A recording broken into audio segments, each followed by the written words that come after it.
Those who just tuned in and wondering what the show is about, we have this fabulous show, and I'm so excited to have him here. He's our coach, the Memphis coach of the University of Memphis Tigers, Coach Josh Pastner. And we were talking about you becoming a coach and how at fifth grade you knew then that you wanted to be a coach if you didn't go to the NBA. Yes, ma'am. That was what I wanted to do, and I really put my energies and focus and goals, like I had said, right towards that. Now, everything I had done, and I say this with all due humbleness, but when I had got to college, I had got my bachelor's degree in 2.5 years, and I got my master's in 1 year. Oh, wow. And people said, why'd you do that? You know why I did it? I said, because if I wanted to be a college coach, you're dealing with student athletes, you're dealing with academics, you're dealing with presidents of universities and deans, and I think, man, it would be impressive to say if I was going for a job interview to the president of a school saying, see, I'm serious about my academics. I've got my degree, and then I can relay that to the players as too. So that way the players can't say, well, it's too hard. I said, hey, I was a student athlete too, so I can, I might not be as good a player as you were, but I still was able to. I still had to have the same time constraints and time commitments, but still was able to get the academics done. What were your parents thinking when you were in the fifth grade saying this, and now you're a college student? I have 2 college students, and all they can think about is, getting good grades so they can keep some money coming in, and I won't be upset and partying. And here you are saying, I'm going to do this in 2.5 years, get my master's in 1. Well, I don't recommend it because it's a little sleep you get. So if you don't want to be, if you're needing sleep, that's probably not the good track to do. But I really think a lot of it, and I had a great time in college, a lot of it is really time management. Because really in college what I found when I got there was, and I attended the University of Arizona, was that they give the syllabi or the course description ahead of time of what's the requirements, and they tell you out when the papers are due, when the test, so you can map it all out. Okay, in order for me to do this, I've got to, in this time frame, I'm going to focus on this. In this time frame, I'm doing this. So really, it was actually easier for me because it was detailed out, organized, black and white. There was no gray. It was just, this is due when this is due. This is due when this is due. You got this paper, that test. And so I had a road to know what I needed to do and get things done in a timely manner. Actually, I'm really glad they're not going to try to rush it because, Mama has to come out of her pocket, and I'm sure that's more expensive when you're doubling up on classes. So I'm really glad they're going to do the normal route, Josh, and not well, they are overachievers, but we kind of got it in perspective. I don't recommend the pace that I went. It was a little. It was a little bit crazy to do what I did. Yeah, but because everybody has their own journey. You got to do what's best for you. No question. So let's kind of. And it's not about when you start. It's more the end. It's the end of the journey. And there's college is obviously a very important. Education is so important. And there's been very many successful people who haven't even gone to college, but have been able to achieve great success without even a college degree. Right. But if you look at the percentage, the higher level education you can get, the better for everybody. And that's true. It just kind of depends on. In these times now these days, the economy's tough. I mean, it's a tough time. I know financially for a lot of people. So. There are constraints about it, and that's why it's not an easy time period, and I really feel for that because I understand it's a tough time period right now. It is, and I'm really just proud that they went, number one. Right. And number two, for those who are thinking, I can't even do it in 4 years, let's know in 2.5, don't let this give you an excuse not to do it. And everybody has to live their own journey, do their own thing.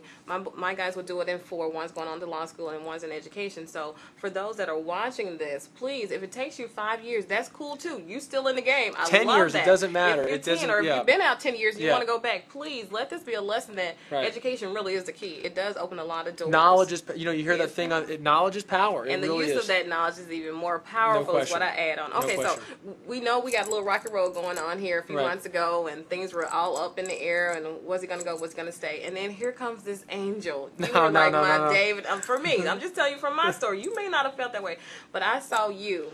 When you said you got the call, you were on the way, and you got the call, and you turned around and came back. That was like, yes for me. Right. Well, I appreciate that, and it was amazing how it happened when they talked about the old saying, life is full of surprises, expect the unexpected.